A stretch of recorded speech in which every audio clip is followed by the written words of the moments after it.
চোখের সামনে থেকে, নয়তো আমি পুলিশ ডাকবো। কি আবার পুলিশ কেন? রাগ করবেন না স্যার, আমি যাচ্ছি স্যার। আমার ফলসদারিটা দিয়ে দিন স্যার, হারালে পুরো দাম দিয়ে দিতে হবে। এই নে হতচ্ছাড়া। একই কাণ্ড, সব হলো লন্ড ভন্ড।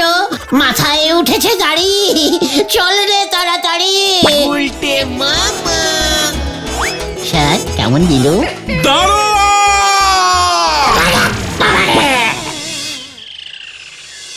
ও গুলটে মামা তুমি কি ভাবছো গো? ও গুলটে মামা, অনেক গভীর ভাবনা রে, ভেরি দুঃখজনক, ইমোশনালিস্টিক। বলো না। দুঃখের কথা বললে দুঃখ কমে যায় গুলটে মামা। ওরে এই দুঃখ ঠিক সেই টাইপের দুঃখ নয় রে। তাহলে? ওরে গলদপুরের ভুলভাল বলদের দল, এই যে আমি আমার সারাটা জীবন আড্ডার জন্য উৎসর্গ করিলাম, আমি কি পাইলাম? মানে ভেরি ইজিক্যালি সোজা রে। আমার মৃত্যুর পর এই গলদপুরের লোকজন আমাকে কি ভুলিয়া যাইবে? অবশ্যই। ঘটন, মুখ শান্তিং কর, পুরোটা শুনে উত্তর দে। এই ঠিক আছে তুমি বুঝিয়ে বলো গুলটে মামা। না মানে আমি বলছিলাম যে এই যে আমি বাঙালির এই আড্ডা শিল্পকে বাঁচাইয়া রাখিবার জন্য সারা জীবন আন্দোলন করিলাম, তার জন্য এই গলদপুরের স্কুল মাঠে আমার একটা পাথর মানে প্রস্তর খণ্ডের মূর্তি যদি স্থাপিত হইত, তাহলে আমার এই মারমার আত্মা শান্তি পাইত। তোমার স্ট্যাচু বসাতে চাইছে স্কুল মাঠে? আরে হ্যাঁ রে হ্যাঁ, বিশাল আকার এক মূর্তি, গলায় ঝুলিবে মল্ল মানে মালা। কাকে করবে পার্টি?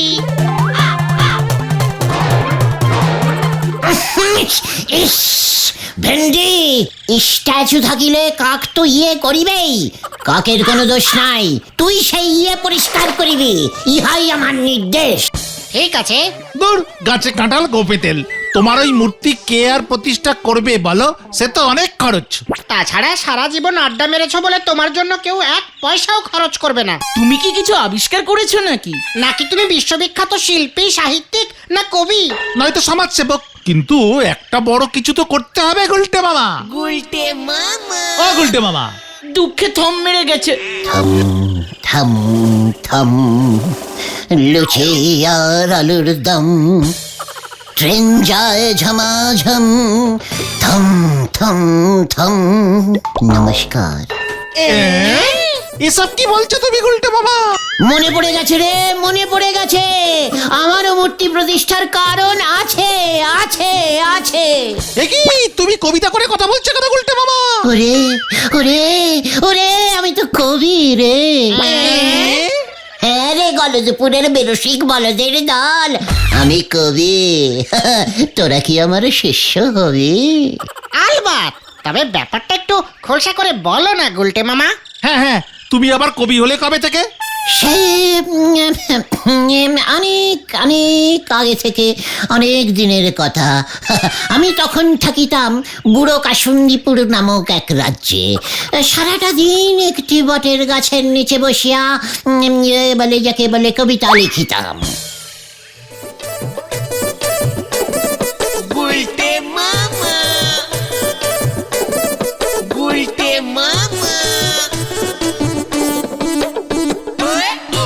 ওই যে আকাশ শুধু নীল নীল, তার মধ্যে ভেসে বেড়ায় শুধু কালো কালো চিল, বলদ ভেন্ডি পুকুরে ছুড়িতেছে ঢিল ঢিল। এমন সময় সেখান দিয়া যাইতেছিলেন সেই রাজ্যের রাজা, উনি আমার কবিতা শুনিলেন। বাবা, কি সুন্দর কবিতা! কে তুমি কবি? কি নাম তোমার? আগে আমি হইলাম শ্রীমান শ্রীযুক্ত কবি গুলমিকি। ঠিক আছে, আজ থেকে তুমি হইলে আমার সভা কবি। তারপর আমার স্থান হইল বটগাছতলা টু রাজপ্রাসাদ। সারাদিন আমি কবিতা রচনা করিতাম আর রাজামশাইকে শোনাইতাম। এসেছে শরৎ হিমের পরশ, লেগেছে হাওয়ার পরে। এই কবি, কবিতাটা কোথাও শুনেছি বলে মনে হচ্ছে না। ইয়ে মানে না, মানে হ্যাঁ স্যার, মানে রাজামশাই অন্য একটা বলছি যজ্ঞে। কি সুন্দর, কি সুন্দর, কি সুন্দর। কি সুন্দর সেটা বলবে তো। বলছি ইয়ে মানে আপনার ওই দাড়ি। কি? হ্যাঁ রাজামশাই, আপনার দাড়ি কি সুন্দর, কি সুন্দর। রাজামশাইয়ের দাড়ি ইয়ে মানে কি সুন্দর দেখিতে লাগে রসগোল্লার হাঁড়ি। বাহ বাহ বাহ, চালিয়ে যাও কবি, চালিয়ে যাও। কি সুন্দর, কি সুন্দর রাজামশাইয়ের ভুঁড়ি।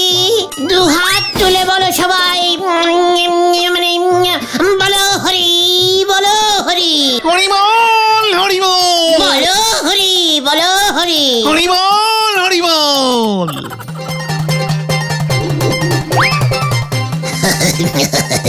ঠিক আছে, ঠিক আছে। রে গলদপুরের থম্মারা বলদ, তোরাই দেখছি এখন স্ট্যাচু হয়ে গেলি। না মানে আমি বলছি যে তুমি যে সব বললে এগুলো সব সত্যি।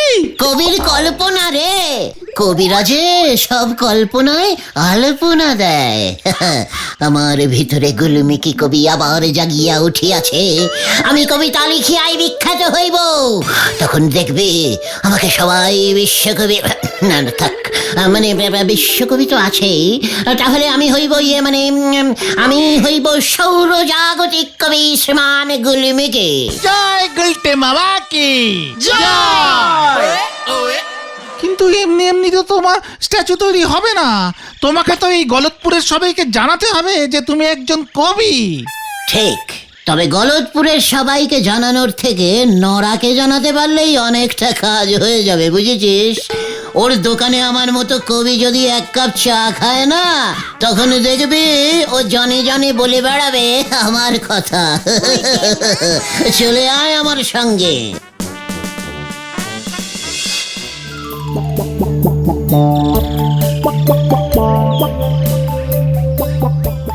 এ কি গো, আজ যে দেখতেছি গুলটে বাবু কোনো কথাই বলতেছে নে, একেবারে থম মেরে গেছে।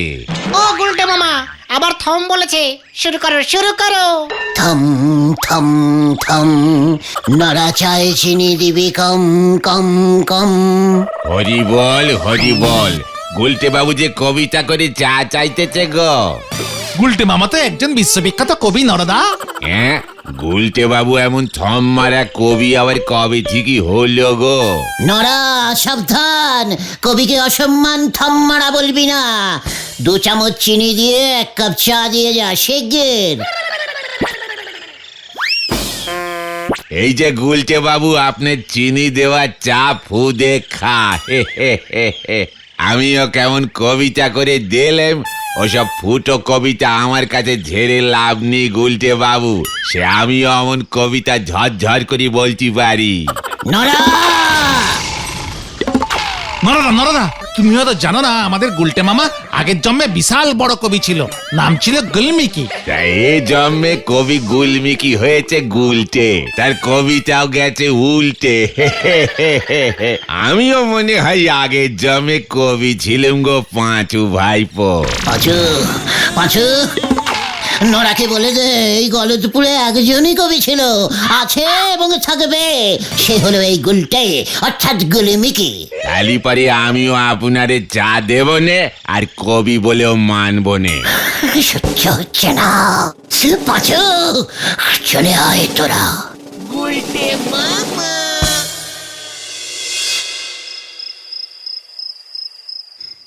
না না না না না না না না, যেভাবেই হোক লোকজনকে জানাতেই হবে যে আমি একজন বিশ্ববিখ্যাত কবি। কিন্তু কিভাবে, কিন্তু কিভাবে জানবে, কিভাবে জানবে? পেয়েছি বেশি বুদ্ধি বেশি। আমার কবিতার একটা বই ছাপিয়ে সেই বইয়ের কবিতা যদি স্কুলের বাচ্চারা মুখস্থ করে ব্যাস, তাহলে আর দেখতে হবে না, বাচ্চাদের মুখে মুখে আমার কবিতা ছড়িয়ে পড়বে। অপূর্ব। নমস্কার, আমি এখন একটা সৌরকবি শ্রী গোলমিকি গুহর কবিতা বলে শোনাবো।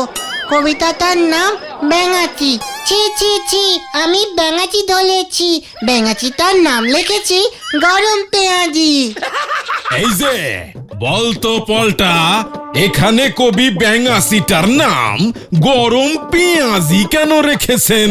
আসলে কবি পেঁয়াজি খেতে ভালোবাসেন তো, তাই কবিতাটি লিখতে লিখতে পেঁয়াজির কথা মনে এসে গেছিল। ওরে উজবুক না রে, এখানে কবি গরম পেঁয়াজি বলতে সমগ্র বিশ্ব ব্রহ্মাণ্ডকে বোঝাইয়াছেন। বিশ্ব ব্রহ্মাণ্ড কেমন পেঁয়াজির মতো গরম হইয়া গিয়াছে। ব্যাঙাসি হইল এই ব্রহ্মাণ্ডের প্রাণীরা, অর্থাৎ আমরা। এর অর্থ বড়ই গভীর। আহা, কি লিখিয়াছেন কবি গুলমিকি। ইয়েস, আমাকে আজকেই হেড স্যারের কাছে যেতে হবে, তবে এমনি নয়, একেবারে কবির বেশে।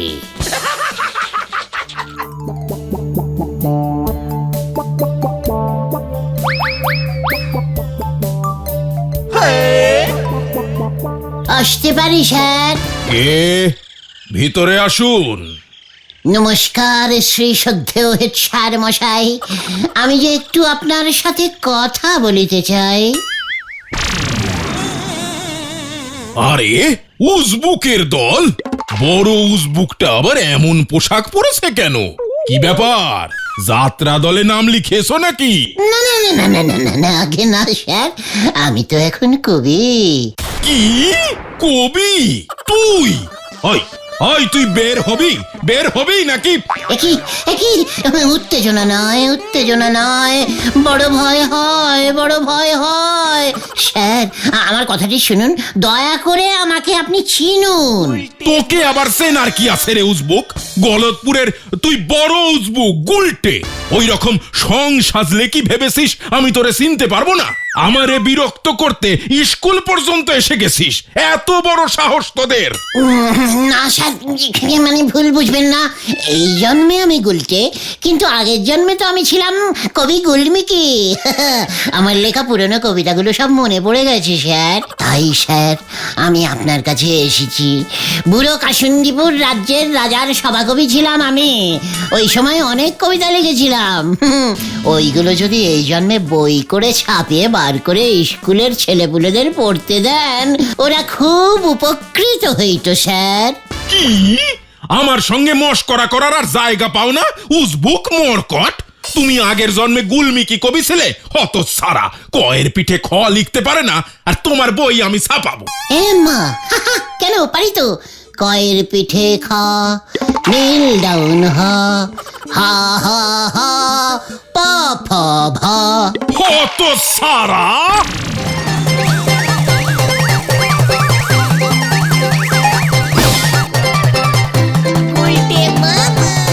দূর হয়ে যা আমার চোখের সামনে থেকে, নয়তো আমি পুলিশ ডাকবো। কি আবার পুলিশ কেন? রাগ করবেন না স্যার, আমি যাচ্ছি স্যার, আমার ফলসদারিটা দিয়ে দিন স্যার, হারালে পুরো দাম দিয়ে দিতে হবে। এই নে হত সারা। একই কাণ্ড, সব হলো লন্ড ভন্ড, মাথায় উঠেছে দাড়ি, চল রে তাড়াতাড়ি। স্যার কেমন দিল? দাঁড়া!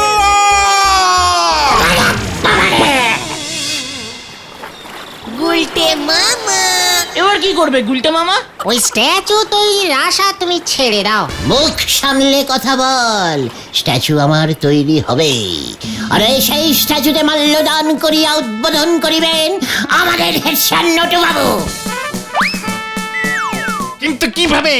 তুমি যে আগের জন্মে কবি ছিলে সেটা তো কেউ বিশ্বাসই করছে না। এ জন্মে তো একটা কিছু করো, আগের জন্মের ওই কবিতা দিয়ে এ জন্মে স্ট্যাচু প্যাচু হবে না গো গুলটে মামা। ওরে গলদপুরের ব্যর্থ বলদের দল, আমি এমন একটা বড় কিছু করিব, তখন দেখিবে শুধু এই গলতপুর নয়, প্রত্যেক পাড়াতেই আমার একটি করিয়া মূর্তি স্থাপন হইবে। এই গলতপুরের নাম বদল করিয়া এই কবির স্মরণে গুলটেপুর হইয়াও যাইতে পারে। কি করবে তুমি? মহাকাব্য লিখিব। মহাকাব্য? আরে মহাকাব্য, ইয়া মোটা হবে বইটা। আমার মাথাটা কেমন যেন ঘোরাচ্ছে গুলটে মামা। এখন তো তোদের অনেক কিছুই ঘোরাবে, তার থেকে বরং ঘরের ছেলে ঘরে ফিরে যা। আর হ্যাঁ শোন, কাল থেকে আমাকে আর পাবি না কিন্তু, বলে দিলাম। আড্ডা বন্ধ। কেন? কোথায় যাবে তুমি? সময় হলেই সব জানতে পারবি। আজ তো একটা মহাকাব্য লেখা অত সহজ কাজ নয় রে, ওসব তোরা বুঝবি না। যা বাবা।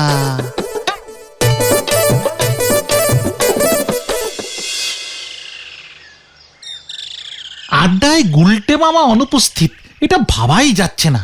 ঘটন তো গেছে, একটু পরেই ব্যাপারটা বোঝা যাবে। এই গুলটে মামা যদি সত্যি সত্যি আড্ডা বন্ধ করে দেয় না, তাহলে আমাদের অবস্থা কি হবে রে? সর্বনাশ হয়ে গেছে রে, সর্বনাশ, সর্বনাশ হয়ে গেছে। কি হয়েছে? গুলটে মামা বনবাসী হয়ে গেছে। পিসিমা খুব কাঁদছে। মহাকাব্য লিখতে গেলে নাকি জঙ্গলে গিয়ে লিখতে হয়। লিখতে লিখতে ওর নাকি বড় বড় দাড়ি গোপ গজিয়ে যাবে।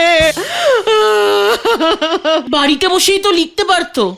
না রে না, বাড়িতে বসে লিখলে আমি নাকি বারবার ওকে ওর দাড়ি গোপ কাটতে বলতুম। ওরে ওরে তোরা গুলটাকে ফিরিয়ে নিয়ে আয় রে, ওকে ফিরিয়ে নিয়ে আয়। ঠিক আছে ঠিক আছে, তুমি কেঁদো না পিসিমা, আমরা দেখছি কি করা যায়।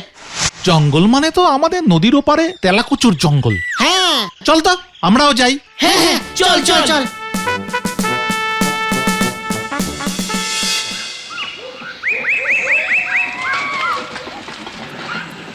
গুলটে মামা কোথায় গেল বলতো? কোথায় আজ যাবে? গভীর জঙ্গলে ঢুকবার সাহস নেই, এদিক সেদিকেই হবে। ওই দেখ,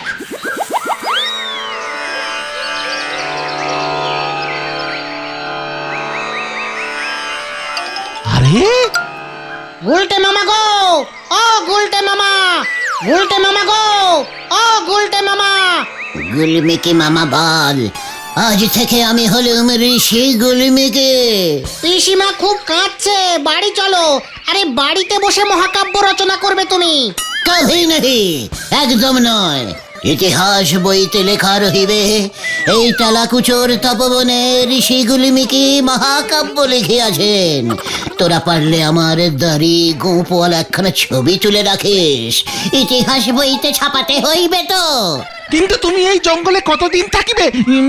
মানে থাকবে 50, 60, 80, তার থেকেও বেশি বছর লাগিতে পারে। কি নিয়ে তুমি মহাকাব্য লিখবে?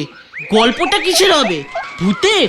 ঘটন, মহাকাব্যে ভূত আনিয়া ফেলিয়াছ, ফাজিল বালক। ঠিক আছে ঠিক আছে ঠিক আছে, সবই তো বুঝলাম, কিন্তু এত বছর ধরে লিখবে তুমি, এর জন্য তো প্রচুর পৃষ্ঠা চাই, কাগজ চাই, কালি চাই, কলম চাই, এসব চাই গুলটে মামা। তোরা সাপ্লাই দেবে? রোজ এসে আমাকে এক দিস্তে কাগজ আর এক দোয়াত কালি দিয়ে যাবে, ইহাই আমার নির্দেশ। মহাকাব্যের শেষ পাতায় এর জন্য তোদের নাম আমি পদবিশুদ্ধ লিখিয়া যাইব, আমার সঙ্গে সঙ্গে তোরাও অমর হইয়া যাইবে। কিন্তু এত কালি আর পৃষ্ঠার যোগান দিতে দিতে তার আগেই তো আমরা মরে যাব গুলটে, মানে গুলমিকি বাবা। মরিয়া গেলে বইতে তোদের নাম উঠিবে না? সে না হয় বুঝলাম, কিন্তু তুমি খাবে কি? মুনি রাজা খায় ফল মূল লতা পাতা, মানে শাক পাতা, পুরো নিরামিষ। রাতেও বাড়ি ফিরবে না? কে রে? মুনিদের লাইফ সম্পর্কে ঘটনাটা দেখছি কোনো কিচ্ছু জানা নেই। তোরা এখন এখান থেকে দূর হয়ে যা, আমার চোখের সামনে থেকে দূর হয়ে যা। এবার আমি ধ্যানে বসলুম। গুলটে মামা, ও গুলটে মামা। গুলমিকি বাবা, ও গুলমিকি বাবা। এখানে থেকে বোধহয় লাভ হবে না, চল দেখি কি করা যায়।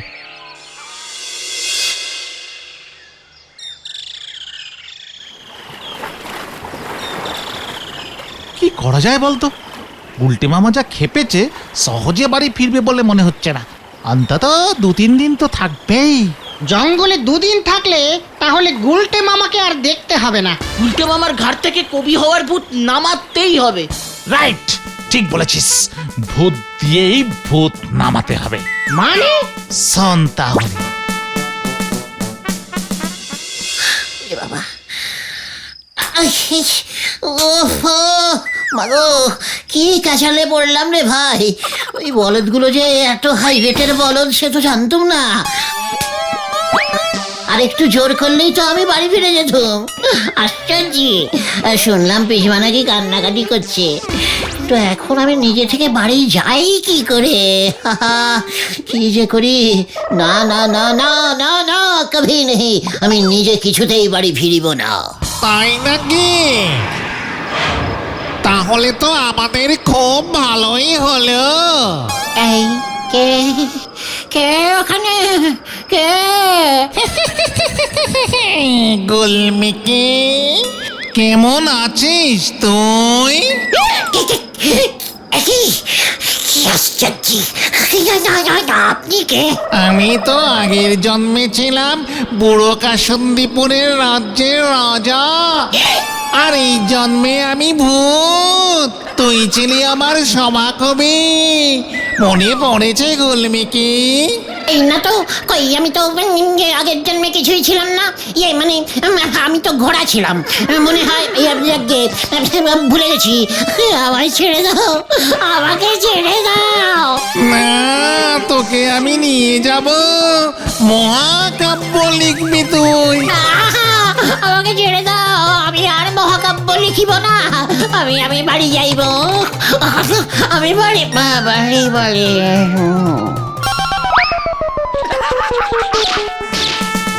নে, প্ল্যান মনে হয় কাজে দিয়েছে।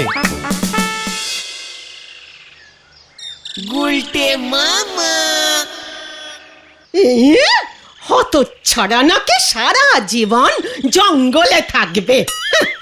এক রাতও থাকতে পারিনি, সে নাকি আবার মহাকাব্য লিখবে। কত রং যে আর দেখাবে। খুব ভালো হয়েছে, খুব ভালো হয়েছে।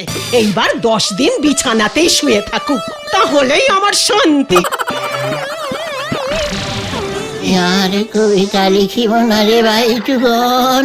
তাহলে তুমি কি লিখবে গুলটে মামা? ভূতের রচনা। তোমার স্ট্যাচু হবে কি করে তাহলে? স্ট্যাচু হওয়া খুব খারাপ রে।